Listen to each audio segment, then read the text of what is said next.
Vibrant Gujarat global summit 2024 અંતર્ગત આયોજિત electrical vehicle manufacturing and charging સેમિનારમાં આપણી સૌની સાથે મંચ ઉપર ઉપસ્થિત કેન્દ્રીય મંત્રી શ્રી નીતિન ગડકરીજી, કેન્દ્રીય મંત્રી ડૉક્ટર મહેન્દ્રનાથજી, મારા સાથી મંત્રી શ્રી બલવંતસિંહ રાજપૂત, શ્રી હર્ષભાઈ સંઘવી, મુખ્ય સચિવ શ્રી રાજકુમારજી, અધિક મુખ્ય સચિવ શ્રી પંકજ જોશી, શ્રી એસ.જે. હૈદર, સુઝુકી ગ્રુપના એક્ઝિક્યુટિવ ડાયરેક્ટર શ્રી રાહુલ ભારતી, ઉદ્યોગ જગતના સૌ આમંત્રિત મહાનુભાવો, ઉપસ્થિત અધિકારીગણ, પ્રેસ મીડિયાના મિત્રો, સૌને મારા નમસ્કાર. વિશ્વના સૌથી લોકપ્રિય નેતા અને આપણા યશસ્વી વડાપ્રધાન શ્રી નરેન્દ્રભાઈ મોદીએ 2003માં પ્રથમ વાયબ્રન્ટ સમિટના બીજ રોપ્યા હતા. 2003માં જ્યારે પહેલી વાયબ્રન્ટ સમિટ યોજાઈ ત્યારે તેની થીમ હતી ગુજરાત ગ્લોઈંગ ગ્લોબલ. વડાપ્રધાન શ્રી નરેન્દ્રભાઈ મોદીના નેતૃત્વમાં આજે વાયબ્રન્ટ સમિટની 10મી એડિશનમાં ગુજરાત વિશ્વ માટે ગેટવે ટુ ધ ફ્યુચર બનવા માટે સજ્જ છે. ઓટોમોબાઈલ મેન્યુફેક્ચરિંગ, ફાર્મા તથા કેમિકલ પેટ્રોકેમિકલ સેક્ટર, ટેક્સટાઇલ સેક્ટરમાં પણ ગુજરાત આજે અગ્રીમ સ્થાન પર છે. નવા ભારતમાં ઉભરતા સેક્ટર્સમાં વડાપ્રધાનશ્રીના દિશા દર્શનમાં ગુજરાત લીડ લેવા પણ તૈયાર છે.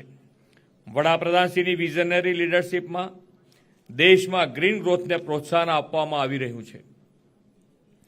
Green growth, electric mobility, renewable energy, semiconductor વગેરે નવા યુગના ઉભરતા સેક્ટર્સ છે જે ઇનોવેશન અને સસ્ટેનેબિલિટીને પ્રોત્સાહન પણ આપે છે. વાયબ્રન્ટ સમિટની આ 10મી એડિશનમાં અમે આવા ઉભરતા સેક્ટર્સ પર ફોકસ કરીને વિશેષ સેમિનારના આયોજન કર્યા છે. મને વિશ્વાસ છે કે ગ્લોબલ ઓટોમેટિવ ઇન્ડસ્ટ્રીઝ અને ખાસ કરીને ગુજરાતના ગ્રોથ માટે ઈવીની ભૂમિકા નક્કી કરવામાં આ સેમિનાર ઉપયોગી બનશે. આપણે એવા યુગમાં પ્રવેશી ચૂક્યા છે જ્યાં ટેકનોલોજીકલ એડવાન્સમેન્ટની સાથે સાથે પર્યાવરણ પ્રત્યે પણ આપણી જવાબદારી નિભાવવી પણ એટલી જ જરૂરી છે. વડાપ્રધાનશ્રીએ ગ્લોબલ વોર્મિંગ સાથે લડવા માટે ગ્રીન ક્લીન એન્વાયરમેન્ટને મહત્ત્વ આપ્યું છે. આપણે દૈનિક જીવનમાં પણ પર્યાવરણ પ્રિય લાઇફસ્ટાઇલ અપનાવીને મિશન લાઈફનો બહુમૂલ્ય વિચાર વડાપ્રધાનશ્રીએ આપ્યો. વાહનોના ધુમાડેથી થતું એર પોલ્યુશન એક મોટી સમસ્યા છે. બદલતા વૈશ્વિક પ્રવાહોની સાથે કદમ મેળવતા વડાપ્રધાનશ્રીએ દેશવાસીઓને ગ્રીન ગ્રોથ માટે ઇલેક્ટ્રિક મોબિલિટીનો વિચાર આપ્યો અને ગ્રીન ગ્રોથ સાથે આગળ વધવા આપણી ઓટોમોટિવ ઇન્ડસ્ટ્રીઝ પણ ગ્રીન મોબિલિટીની દિશામાં ટ્રાન્સફોર્મ થઈ રહી છે.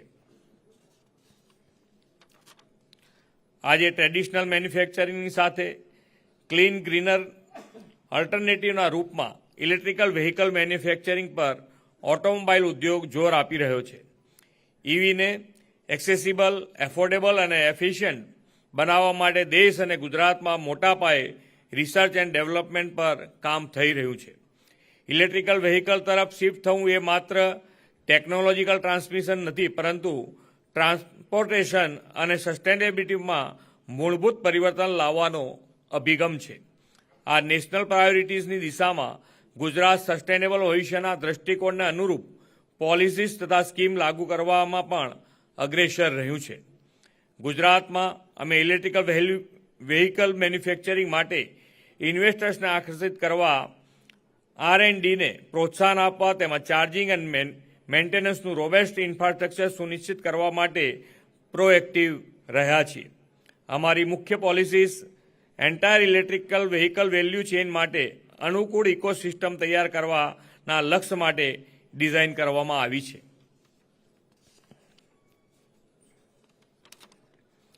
માંડલ, બેચરાજી અને ધોલેરા જેવા સ્પેશિયલ ઇન્વેસ્ટમેન્ટ રિજનમાં ઈવી ઇન્ડસ્ટ્રીઝ પ્રોડક્શન યુનિટ શરૂ કરીને આ ઇન્ડસ્ટ્રીઝના ગ્રોથમાં યોગદાન આપી શકે એ હેતુથી સીમલેસ પ્લેટફોર્મ પ્રોવાઈડ કર્યું છે.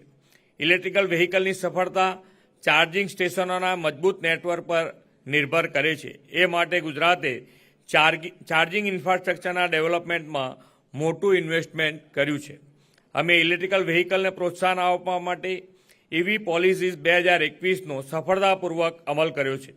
લોકોને ઇવી એડોપ્ટ કરવા માટે પ્રોત્સાહિત કરવા સાથે સરકારી પરિવહનમાં પણ ઇવી અપનાવ્યા છે. આજે આશરે 500 જેટલી ઇલેક્ટ્રિક બસ ફ્લીટ પબ્લિક ટ્રાન્સપોર્ટમાં કાર્યરત છે. આવા પ્રયાસોથી 5 વર્ષમાં રાજ્યમાં ઇવી વેચાણમાં 147% જેટલો વધારો થયો છે. અમે innovation is the key to sustainable ગ્રોથમાં વિશ્વાસ કરીએ છીએ. ઇનોવેશનથી સંસ્કૃતિને પ્રોત્સાહન આપીને અમે ગ્લોબલ ઇલેક્ટ્રિકલ મોબિલિટીમાં રેસમાં અગ્રીમ સ્થાન પ્રાપ્ત કરીશું એવો મને વિશ્વાસ છે. આપણે ઇન્ટરનેશનલ ઇન્વેસ્ટમેન્ટ અને કોલોબરેશનને આકર્ષિત કરવાની આપણી ક્ષમતાનો લાભ ઉઠાવીને ગ્લોબલ ટ્રેન્ડ્સ સ્ટ્રેટેજી સાથે ચાલવાની તૈયારી કરી લીધી છે. ઇવી મેન્યુફેક્ચરિંગથી આપણું લક્ષ્ય માત્ર ડોમેસ્ટિક ડિમાન્ડ પૂરી કરવાનું નથી, પરંતુ સસ્ટેનેબલ ટ્રાન્સપોર્ટની દિશામાં વૈશ્વિક પરિવર્તનમાં મહત્વપૂર્ણ યોગદાન આપવા આપણે તૈયારી કરી છે. જો આપણે ભવિષ્ય તરફ જોઈએ તો આ પરિવર્તનને આગળ વધારવામાં પ્રાઇવેટ સેક્ટરની ભૂમિકાને સ્વીકારવી પડશે. હું બિઝનેસ લીડર્સ, ઉદ્યોગ સાહસિકો તથા ઇન્વેસ્ટર્સને ગુજરાતની ઇલેક્ટ્રિકલ વ્હીકલ ઇકોસિસ્ટમમાં સક્રિયતાથી ભાગ લેવા આગ્રહ કરું છું. આપણે સાથે મળીને સસ્ટેનેબલ, એન્વાયરમેન્ટ ફ્રેન્ડલી તથા ઇકોનોમિકલી વાયેબલ ભવિષ્યનું નિર્માણ કરી શકીએ છીએ. ઇવી ઇકોસિસ્ટમમાં ગ્લોબલ લીડર્સની સાથે મળીને બેસ્ટ પ્રેક્ટિસ શેર કરીને ઇવી નોલેજ અને મેન્યુફેક્ચરિંગ હબના રૂપમાં અગ્રીમ સ્થાન પ્રાપ્ત કરીશું એવા વિશ્વાસ સાથે વિરમું છું. ભારત માતા કી જય.